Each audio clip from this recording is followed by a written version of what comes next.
Hey there guys, just thought I'd make a quick video discussing the new teaser trailer that Gaijin decided to drop on us today. Actually 38 on number 38 for trending on YouTube. That's actually kind of insane.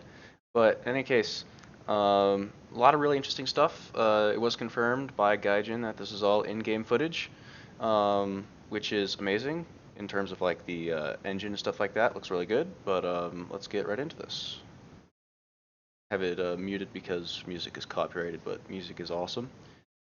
So first of all, first thing that I noticed right off the bat is ships. They're pretty big ships. I've heard people talking about them being World War I or that sort of era dreadnoughts or something like that. Anyways, pretty cool. Hopefully this might actually breathe some life into naval, but we'll see. Next, this. Some people are saying this was cluster bombs. I don't think this is the case. First of all, these explosions do look awesome, but I'm pretty sure this is just artillery. I don't think cluster bombs behave in this fashion, just going off one after the other. I'm pretty sure they just explode over a wide area. Amazing smoke, new models. T90, this is pretty obvious T90 given the red eyes there. There's been some discussion whether it's T90, T90A. Honestly, I'm not sure, but it's definitely one of those. Pretty awesome. Although they are giving Russia a lot of back-to-back stuff, would be nice to see some stuff for some of the other nations too, like France, Britain especially, in the U.S. And then super carriers. This is great. Not entirely sure how much they're going to be used, especially given that a lot of naval maps aren't very common, I guess, and air realistic, and no one really takes off from the carriers anyways.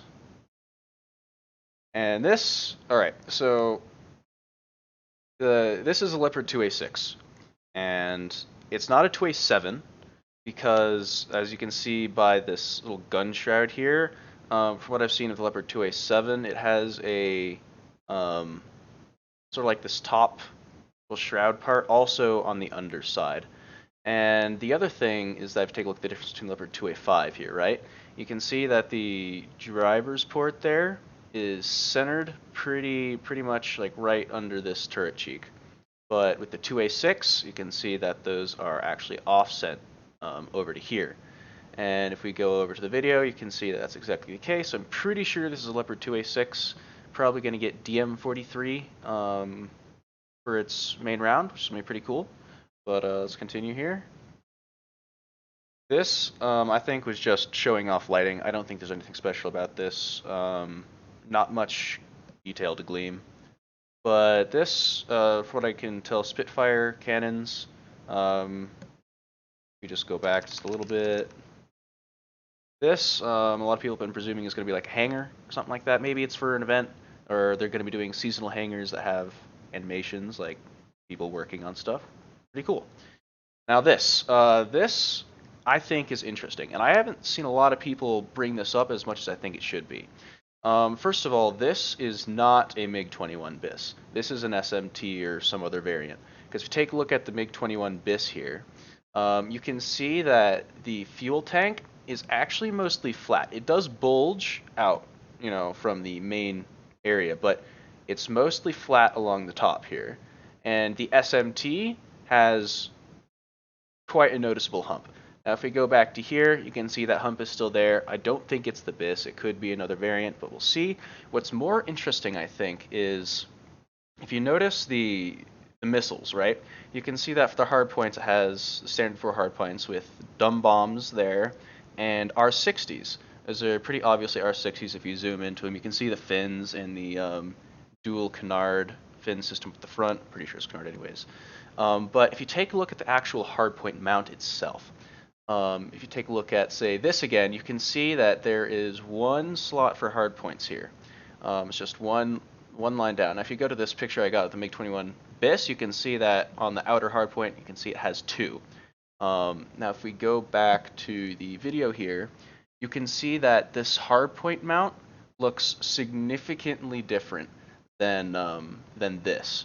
It looks like it has that extra little thing poking out the side where you can attach an extra R60. So I think this is going to be a pretty good thing for maybe balancing if they're not adding in a new variant, allowing the MiG-21 to carry 4 R-60s and 2 R-3Rs, which would alleviate the problem of, giving up R-60s to take the R-3Rs in the first place, which I think is pretty cool. Now, second, you get this shot here. Now, some people on the forums were being a little bit dumb in saying that this missile was an AIM-54 Phoenix, and that it was Tomcat confirmed, all that sort of stuff. But if you take a look at the AIM-54, that's what the AIM-54 looks like. That's not that. That's an AIM-7. That's pretty obviously an AIM-7.